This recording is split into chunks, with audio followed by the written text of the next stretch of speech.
राजा जनक जी की ऊंची है नया टरिया जी। राम लखन दोनों छिकले दुअरिया जी। राम लखन दोनों छिकले दुअरिया जी। कौन लावे आगर चंदन कौन पाकल पान जी आहे। कौन लावे गरुआ गंगा जल पानी जी आहे। कौन लावे गेरुआ गंगा जल पानी जी। सासु लावे आगर चंदन सरहजिया पाकल पान जी।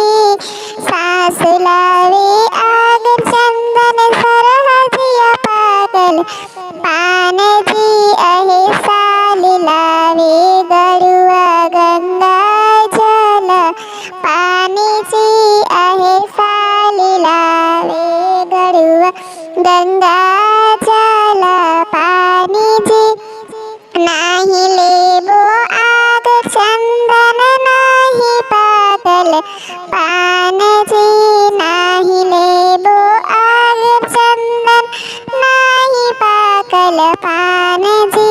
अरे नाही लेबो आहो साली गंगा जल पानी जी आहे। नाही लेबो आहो साली गंगा जल पानी जी।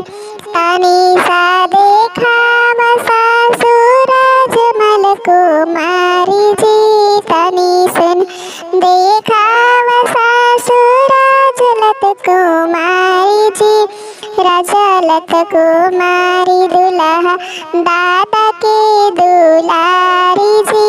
रजलत कुमारी दुल्हा पापा के दुलारी जी। राजा जनक जी की ऊंची है नया